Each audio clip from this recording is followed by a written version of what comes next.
los síndromes mielodisplásicos. Como una introducción, pues esto se va a describir como un grupo heterogéneo de alteraciones de la médula ósea que se caracteriza básicamente por una mala producción de células hematopoyéticas. Las células anormales o displásicas pues van a ser células defectuosas que a menudo van a morir más temprano que las células normales, o que el organismo también va a destruir de estas células anormales, dejando a la persona o al paciente sin suficientes células sanguíneas normales. Esta por lo general se va a traducir en una pancitopenia, y pues el hallazgo más común es una escasez de glóbulos rojos o una anemia.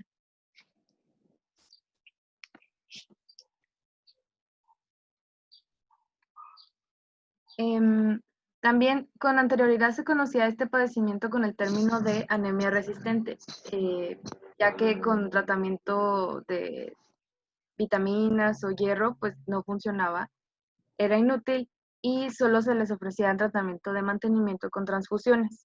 Ya con el tiempo se le llegó a conocer como estados preleucémicos, preleucemia o leucemia quiescente, ya que se dieron cuenta que con el tiempo muchos de estos pacientes desarrollaban leucemia, en especial la leucemia aguda mieloblástica.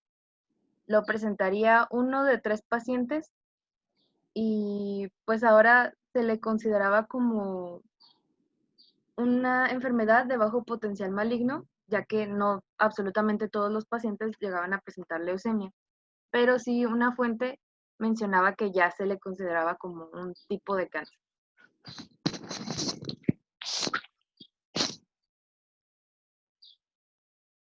Entonces ya como resumido de qué es lo que estaba pasando en estos síndromes, es que hay una hematopoiesis ineficaz, la cual va a ser anómala, y por ella se van a desarrollar las citopenias crónicas que van a ser refractarias al tratamiento con suplementos. Y hay una displasia celular, que van a ser anomalías morfológicas celulares que van a reflejar los trastornos de maduración de al menos una de las 3 series hematopoyéticas o las 3.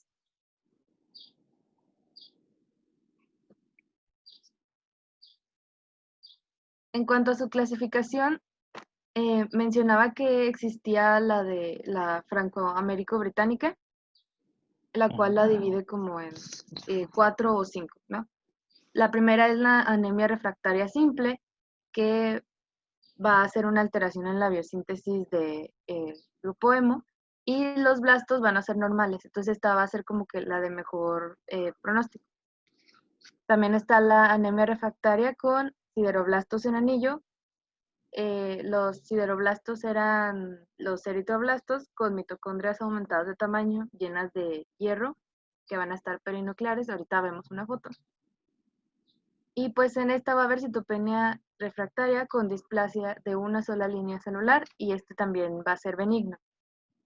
Después tenemos a la anemia refractaria con exceso de blastos, los cuales va a haber blastos en la médula ósea del 5 al 20%, recordemos que lo normal es menor al 5%, y ya por último el de peor pronóstico, que es la anemia refractaria con exceso de blastos en transformación.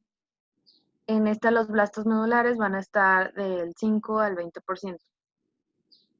Ahora, la OMS lo que hace es como hacer modificaciones, y en ella, por ejemplo, para la FAF, los blastos nodulares, o sea, hasta el 20% todavía representaba la anemia refractaria con exceso de blastos en transformación. Ya mayor al 30%, otras fuentes mencionaban aquí como una quinta clasificación, que es la leucemia aguda. Es cuando ya había blastos de más de 30%. Pero para la OMS es leucemia aguda cuando los blastos son mayores o iguales al 20%. Entonces, ellos desaparecieron la anemia refractaria con exceso de blastos en transformación y ya lo pusieron como leucemia aguda.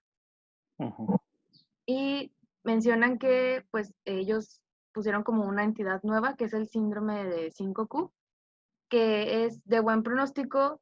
No es común que se presente, pero si se presenta es típico en mujeres de edad avanzada y ellas van a tener como un curso de trombocitosis y megacariocitosis, megacariocitos unilobulados. Entonces estas son las modificaciones de la OMS.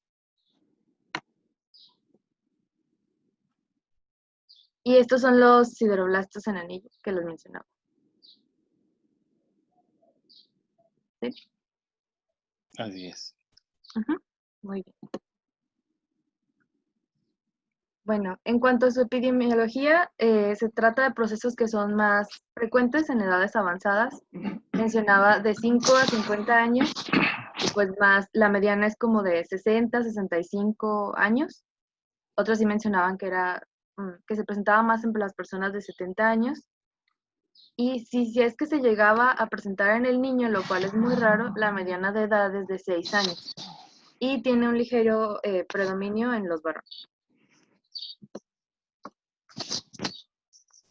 En cuanto a su etiología, se puede dividir en primarios y secundarios. Los primarios son o de novo, y pues el 90% de estos son idiopáticos. Los secundarios pues van a ser el 10% y van a tener factores asociados. Los factores adquiridos, los cuales van a ser como fármacos, radiación, tóxicos, enfermedades inflamatorias, SIDA, y algunas neoplasias. La más frecuente es que aparezca tras el tratamiento de un mieloma múltiple. Y en los fármacos, lo más frecuente es que sea fármacos citostáticos o isoniazida, atraciclinas, mitoxantrona, leptopósidos, etc. Y también puede ser factores genéticos, y los cuales serían como algunos trastornos hematológicos hereditarios. La anemia de Fanconi, el síndrome de Bloom, disqueratosis congénita y otros trastornos. También otros dividen su etiología como más fácilmente en factores que son muy similares a aquellos que pueden provocar la leucemia, como lo son virus, agentes tóxicos, radiación y pues los factores genéticos. En cuanto a su patogenia, pues está muy estudiada, pero no hay como algo muy bien descrito. El episodio patogénico inicial pues se va a desconocer. Lo que se sabe es que se originan en la célula madre primitiva hematopoyética. Y parece que hay como un desarrollo y progresión como escalonadamente por acumulación progresiva de alteraciones genómicas. Se sabe que hay cambios genéticos y epigenéticos. En los cambios genéticos, pues los más comunes que haya mutaciones, ganancia y pérdida de cromosomas, sobre todo la pérdida de cromosomas. Y en los cambios epigenéticos, pues la epigenética sabemos que es como la combinación entre medio ambiente y genes. Es las modificaciones genéticas reversibles y heredables. Y ellas se van a dividir en dos: la metilación del ADN y la modificación de histonas. En la metilación bueno, esto sí venía como un poco más específico, pero no me voy a meter tanto. En la metilación del ADN se involucraba ya sea impidiendo la unión de factores de transcripción o cambiando la estructura de la cromatina. Y en la modificación de las histonas, estas van a sufrir cambios que son fundamentales para la regulación de la expresión génica. Entonces, esto es como un resumen de lo que está pasando. Es una mutación de la célula madre o célula madre primitiva hematopoyética. Se va a presentar una mielopoiesis clonal, hematopoiesis ineficaz y un aumento en la apoptosis. Se va a dar la evolución clonal y pues puede progresar a una transformación leucémica. Adelante, muy bien. En el cuadro clínico pues se divide en como varios bloques. El primero es el inespecífico, en la cual puede haber una hemosiderosis, pues la cual es una acumulación de hemosiderina, y visceromegalias, pero es raro y pues ya se presentan cuando el paciente tiene un aumento de blastos, pues el vaso puede ser palpable. Otros pueden presentarse asintomáticos y otros con una sintomatología similar a la anemia crónica. También mencionaba que estos síntomas van a aparecer como de forma gradual en el transcurso de meses. Y en los síntomas de anemia crónica, pues son los que ya conocemos: fatiga, debilidad, la palidez cutáneo-mucosa, la cual se va a presentar más en el 75% de los pacientes, cefalea, mareo, intolerancia a la actividad física o al ejercicio, palpitaciones, acúfenos, angina de pecho. Es más, es lo más común que se presenta, o sea, se presenta en un 60% de los pacientes. También puede llegar a presentar malestar general, astenia y anorexia, pero no es muy común, esto es en el 35% de los pacientes. Es raro que que presente una diatesis hemorrágica relevante, la cual es esta. Es la aparición de una erupción plana, papular, en la piel o en las mucosas, y pues esta va a ser una consecuencia de una anomalía o de un daño en los vasos sanguíneos. Y esta básicamente va a reflejar una trombopatía. Esta Más se que puede... una, más que Sí. una alteración de los vasos sanguíneos, es una, como usted menciona, es una trombocitopenia, es una púrpura. Sí, Ujú, es generalmente por baja de plaquetas. O bueno, es un trastorno mixto. Como los pacientes generalmente son mayores de 65 años en promedio, tienen lo que se puede presentar de forma normal como púrpura senil, que ujú. es la fragilidad capilar. Entonces, no sé si han visto que los pacientes seniles a veces tienen como manchitas así marrones en los brazos, en las piernas, porque se les Sí. hacen moretones y se queda ahí los depósitos de muciderina. En este caso se asocia esa fragilidad capilar más una trombocitosis, digo una trombocitopenia, es decir, plaquetas bajas o plaquetas disfuncionales que no tienen mucha capacidad de adhesión. Entonces se hacen esas púrpuras más fácilmente, ¿sí? Ujú. No es tanto una lesión vascular per se como lo sería una púrpura palpable, que sería una vasculitis. Como usted menciona, estas son planas y no son palpables. Más que Ok. nada una púrpura, ¿sí? Ujú. Y diátesis hemorrágica nos referimos, no es cuando habla de diátesis hemorrágica no hablamos de alguna lesión en especial. Diátesis hemorrágica es trastorno hemorrágico, alteración de sangrado. En este caso se asocia a esta púrpura o a sangrados nasales de difícil control, etcétera. ¿Sí? Ujú. Sí. Adelante. Sí, lo que sí es que pues sí reflejaba una trombopatía o plaquetas Ujú.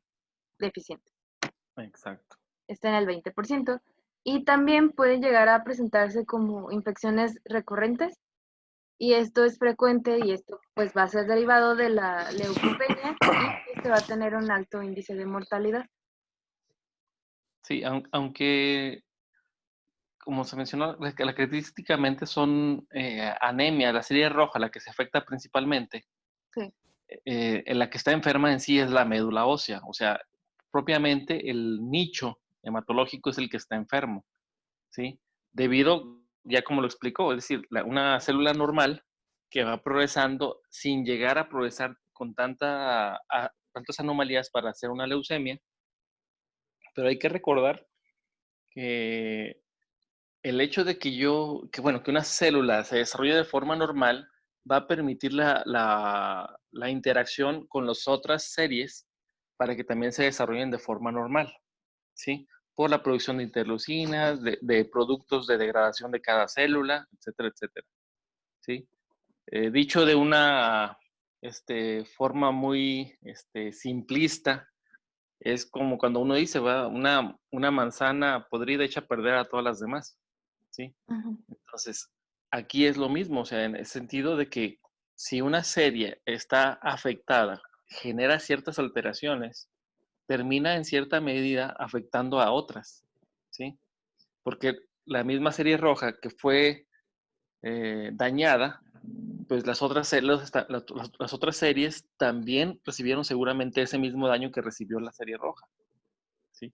Y entonces, aunque predomine así anemia refractaria pura, va a terminar Bueno, puede llegar a presentar de forma en la clínica alteraciones en las plaquetas con trombocitopenia o disfunción plaquetaria y de la serie blanca, neutropenia o disfunción de los neutrófilos.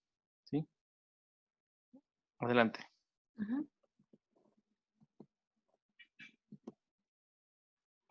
Bueno, en cuanto al diagnóstico, pues esta se va a sospechar ante una anemia mayoritariamente o una citopenia con ausencia de enfermedad base y que no responde a los tratamientos habituales que ya mencionamos. Y sí, la anemia casi siempre está presente y se relaciona pues con la respuesta de reticulocitos inadecuadamente baja que va a reflejar el daño medular. En los datos de laboratorio, pues vamos a encontrar en el hemograma la presencia de una o varias citopenias. La más frecuente, en el 90%, es la anemia. Luego le sigue la trombocitopenia en un 45% y luego la neutropenia en un 40%. Mencionaba que hasta el 20% de los pacientes van a presentar como sintomatología inicial, anemia y trombocitopenia juntos.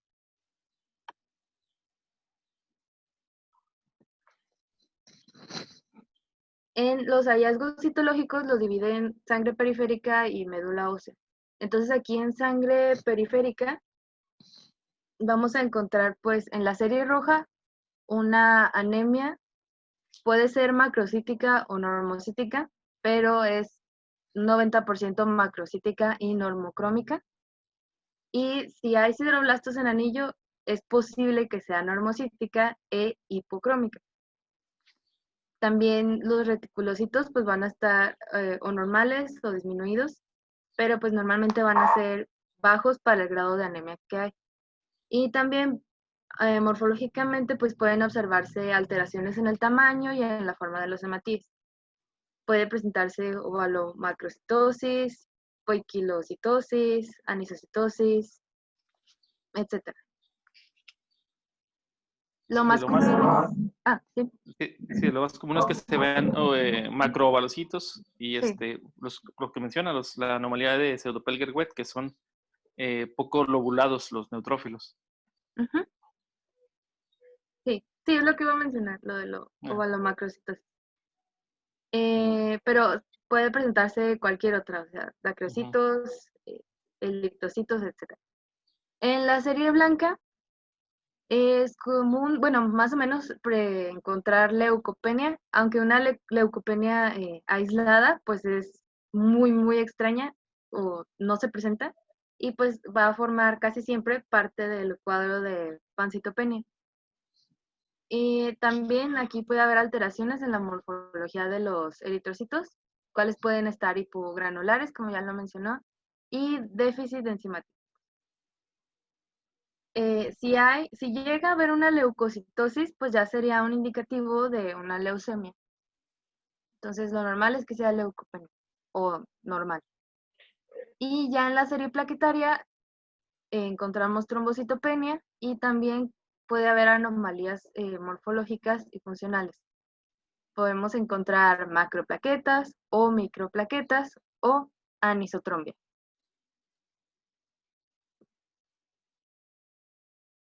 Ya en los hallazgos de la médula ósea, pues la médula ósea va a encontrarse ya sea normocelular, hipercelular o hipocelular. Habitualmente la vamos a encontrar hipercelular y es muy, muy raro llegarla a encontrar hipocelular. Esto es como en menos del 15% de los casos. Vamos a encontrar además una displasia en las tres series, o sea, diseritropoiesis, disgranulopoiesis y distrombopoiesis. Y en la tinción de hierro de la médula ósea, pues va a corroborar la presencia de los sideroblastos en anillo, que ya les mencioné, que pues son eritroblastos con más de 5 gránulos de hierro alrededor del núcleo. Y también hasta en el 50% de los casos pueden aparecer alteraciones citogenéticas y estas se van a relacionar con un curso clínico agresivo y un muy mal pronóstico. Entre ellas las que se describían en la bibliografía son trisomía 7 y trisomía 8. Son las más No sé si sean realmente las únicas descritas, pero fueron como que las únicas que encontré relacionadas. Y pues Sí, estas van a ser, perdón. no, sí son las que están más asociadas, sobre todo. Ujú, Sí, esas son las que se mencionan ahorita. sí. Y pues estas son básicamente como mosaicismos, son síndromes muy, muy raros. Y ellos, pues, lo que van a presentar más notoriamente, pues, son rasgos dismórficos faciales o corporales leves, pero sí son muy raros. Por ejemplo, sí encontré que la 7 se presentaba en menos de un nacimiento en 1.000.000. Y es que Y, generalmente es monosomía 7 la que está más asociada, más que ajá, trisomía.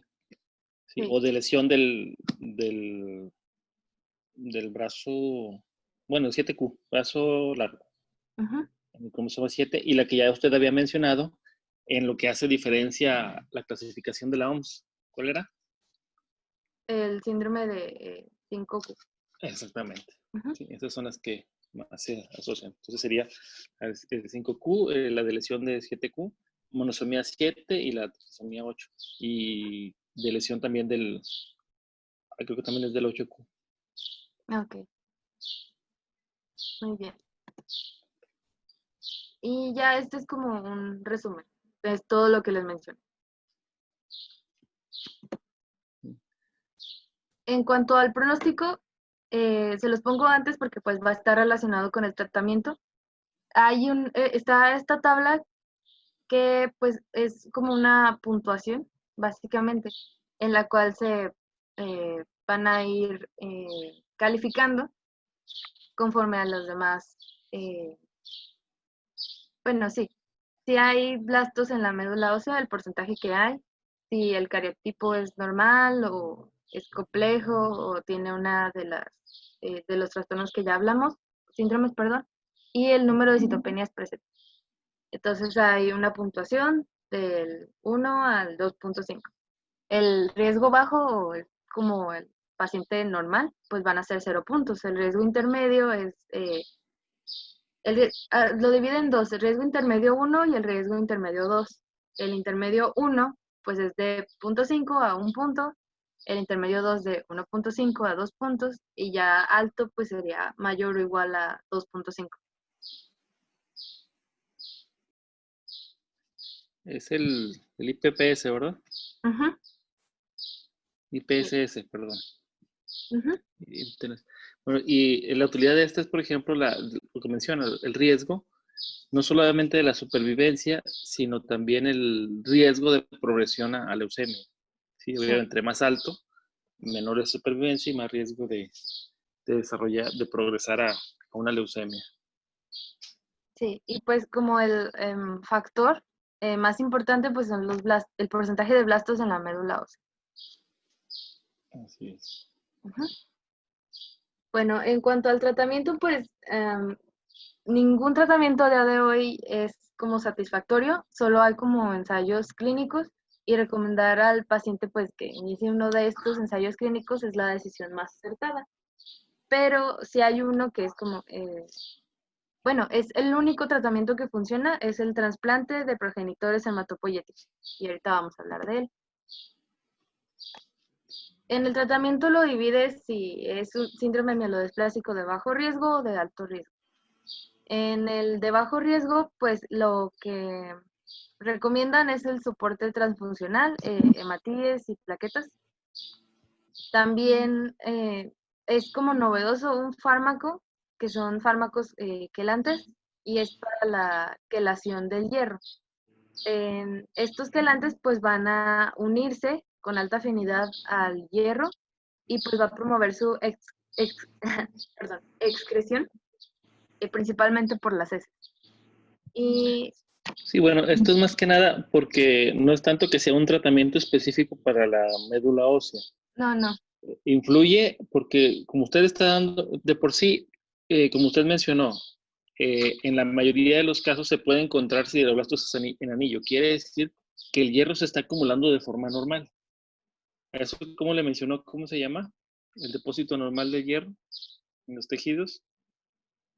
a la hemosiderosis. Hemosiderosis. Entonces, la hemosiderosis va a generar una infiltración de tejidos y en la médula ósea esto va a desplazar o va a ocupar la médula ósea y va a desplazar a las series. Entonces, si usted tiene hemosiderosis en la médula ósea, no va a haber un nicho hematológico adecuado para estar produciendo células.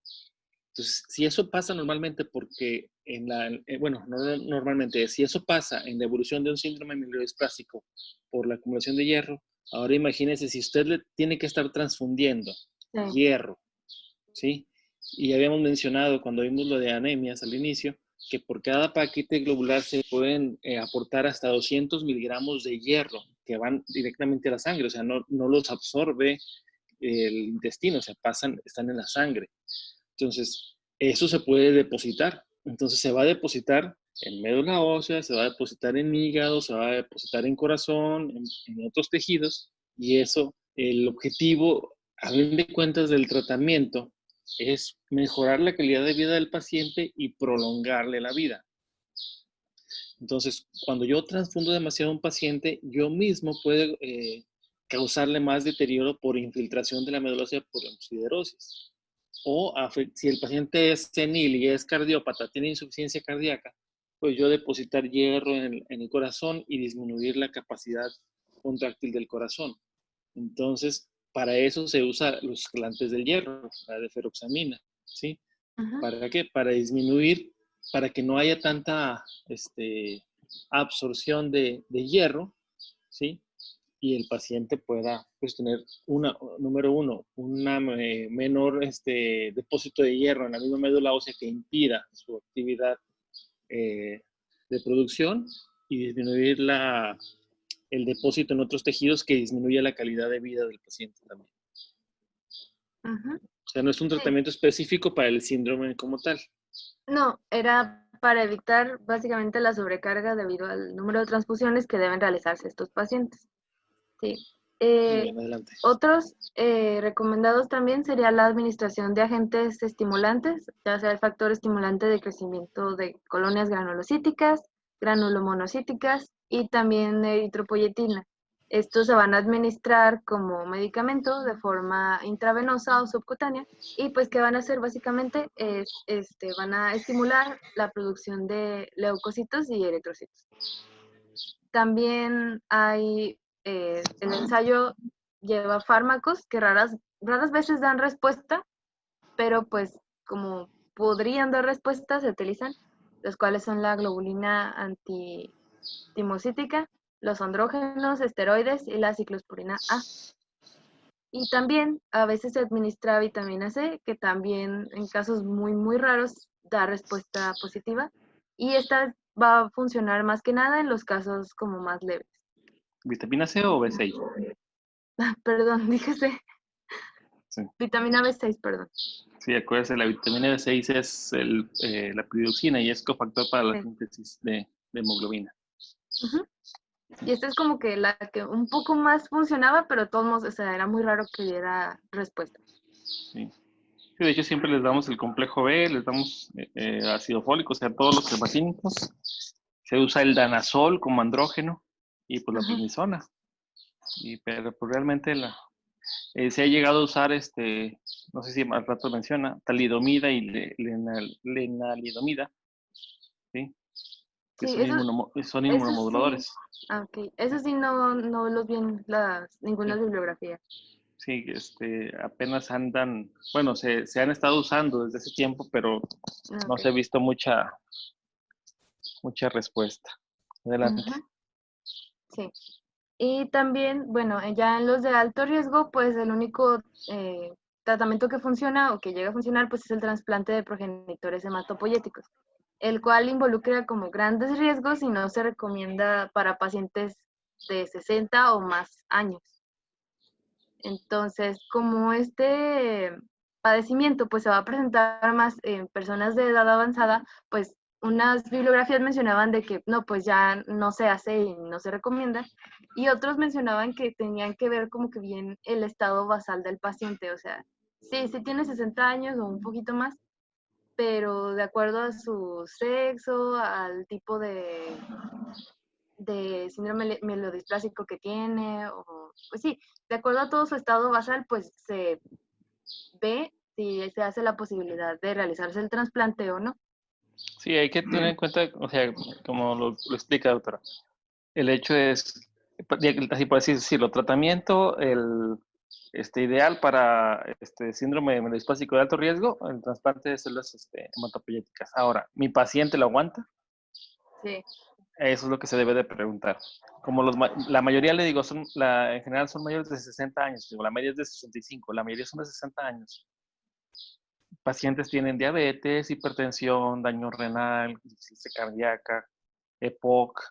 Entonces, someterlos, pues a lo mejor al trasplante, a lo mejor el síndrome mielodisplásico no acaba con la vida, sino mi preparación para el trasplante o mi tratamiento del trasplante termina con la vida del paciente. Entonces, si en ese caso, si va a pasar eso, como es la primera máxima, la máxima de nuestra carrera, ¿no? Primero no dañar. Ujú, Si yo lo voy a dañar más de lo que ya está, pues mejor no lo hago. Mejor le mantengo nada más pura paliación.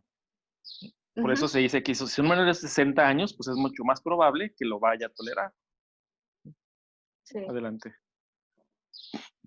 Adelante, Am, doctora. sí. Ya para pues mayores de 60 años que tengan como buen estado general, pues se va a recomendar más que nada una quimioterapia intensiva, como si tuviera la leucemia que mencionábamos. Y ya si no la toleran o si tienen como mal estado general, pues sí se recomendaba el tratamiento de soporte o conservador, como son el soporte transfusional de hematías y plaquetas y todo eso. Y en casos seleccionados, en los últimos años, bueno, eso mencionaba, surgió como otros tratamientos, como lo son agentes hipometilantes, que es el 5-azacitidina. Y pues funciona como en casos muy seleccionados y nada más funciona como para prolongar la supervivencia de los pacientes y reducir como el riesgo de transformación a leucemia, pero no es como que vaya a curar la enfermedad, bueno, el trastorno como tal. Sí. Pues es como usted mencionó, doctora, que estos pacientes deben de ser candidatos según A trasplante. sí, primero, si no son menos de 60 años, a trasplante. Sí, Sí, de hecho, se considera así estrictamente es 55 años para abajo, trasplante. Entre ok. 55 y 65, según algunas literaturas, otras hasta 75 años, si el paciente está en muy buen estado físico, eso es algo nuevo. De hecho, el doctor Muñiz se fue hace como un año más o menos a España a hacer eso de trasplante, se llama de intensidad reducida, en el Mm, cual se les prepara a los pacientes para recibir el trasplante de células halogénicas, pero no se les abate de forma tan severa las células normales, sino nada más eh, pues como dice su nombre, es una intensidad reducida para que el paciente no se deteriore tanto, pero eso lo ujú. tendría que considerar. Entonces, eso es el tratamiento ideal, ¿verdad? Menores de 55 años, trasplante. Entre 55 y les digo, hay algunas literaturas que dicen de 55 a 65 y otros desde 55 hasta 75. Si el paciente tiene un muy buen estado físico y sin comorbilidades, en esos casos, se puede dar un trasplante se llama de intensidad reducida, ¿sí? Para prepararlo. Pero como usted mencionó al inicio, estos pacientes deben de ser candidatos a entrar en protocolos de investigación clínica, porque no tenemos ningún tratamiento. Fuera del trasplante no tenemos ningún tratamiento eficaz, ¿sí? Eh, que les pueda hacer prolongar de forma importante su vida y mejorar su calidad de vida. Entonces, mi paciente está de bajo riesgo y a lo mejor vamos a suponer, tiene 70 años y su esperanza de vida se le ve que es como para 5 años, pues así lo dejo, ¿verdad? Pero si Ujú. tiene 58 años, pero tiene comorbilidades que no me van a permitir darle un trasplante, pues es conveniente meterlo a protocolos de investigación clínica. Sí. Adelante. Y pues básicamente de mi parte sería todo. No sé si ya queden algunas dudas o comentarios. También se está empezando ya a usar la trombopoyetina, el trombopag, para producir más plaquetas. Entonces, digo, pero todos esos se están usando ahorita en fases de investigación clínica, ¿sí? Ok. Dar estimulantes, o sea, pacientes que puedan mantenerse con eritropoyetina, con filgrastim, que es el estimulante de colonias, que se puedan mantener con estimulantes de la trombopoiesis. Muchas veces no se usa el trombopag porque la misma eritropoyetina también puede estimular la síntesis de trombocitos. Entonces, muchas veces responden con solo la eritropoyetina. Pero hay otras ocasiones en que sí se tiene que usar estimulantes. Pero digo, todo eso ahorita va en fases de investigación clínica, ¿sí? Como usted ya mencionó, los agentes hipometilantes del ADN, pues se ha visto que disminuyen la progresión a leucemia. Entonces eso nos da, como quien dice, una esperanza de que a lo mejor también prolongue la vida de forma, o mejore la calidad de vida, pero se tienen que seguir vigilando esos estudios clínicos para después poder dar una postura más adecuada, ¿verdad? Ujú. ¿Alguna pregunta? No, doctor. Bueno, entonces se dan cuenta, el tratamiento fundamental es sostén. Entonces, a ustedes les va a llegar un paciente que va a presentarse igual, nuevamente, puede ser con un síndrome de insuficiencia medular global, es decir, anemia, trombopenia y neutropenia, o nada más síndrome anémico, o nada más síndrome purpúrico, o nada más síndrome de infeccioso. Ustedes lo revisen, evalúan la biometría hemática, no les da mucha luz, el paciente es refractario a tratamiento, y entonces es cuando empiezan a sospechar que sea un síndrome mielodisplásico, ¿sí? Tienen que descartar deficiencias de vitamina B12, de ácido fólico, el consumo de alcohol, que el etilismo es tóxico para la médula ósea y puede causar citopenias, que no tenga VIH-Sida, el VIH también puede causar citopenias. Entonces tiene que descartar otras enfermedades, ¿verdad? Pero generalmente va a ser así algo muy insidioso con estos pacientes, de que nada más les llega con 10 de hemoglobina y después va 9 y luego 8 y ustedes le están buscando lo más frecuente, que son pérdidas digestivas y no logran encontrarle y entonces empiezan a ver que después se empiezan a agregar la pérdida de otras series y entonces ya les dicen, no, pues esto ya está comportándose distinto y entonces se empieza a hacer el procedimiento ya específicamente de diagnóstico de un síndrome mielodisplásico. Bueno, y el tratamiento, como mencionamos, es fundamentalmente de sostén, ¿sí? Bueno, si no hay preguntas, pues, le seguimos. ¿Creen que puedan mañana? Sí, doctor. Sí, doctor. Mañana a las 9 porque ya se está acabando el tiempo. Sí, muy bien. Entonces mañana nos vemos a las 9 con lo de síndromes mieloproliferativos. Acuérdense nada más los 3 síndromes proliferativos. Lo que es mielofibrosis idiopática o metaplasia mieloide agnogénica, trombocitemia esencial y policitemia vera. El otro síndrome clásico era ¿cómo se llama? La leucemia mieloide crónica, pero esa ya se cataloga aparte. Y las eosinofilias y todos esos también se consideran aparte. Entonces, nada más los 3 clásicos: policitemia vera, trombocitemia esencial y mielofibrosis primaria o metaplasia mieloide agnogénica. ¿Sí? Sí, doctor. Ok. Entonces, hasta mañana. Sí, buen día. Gracias. Gracias, doctor. Doctor. Gracias, doctor.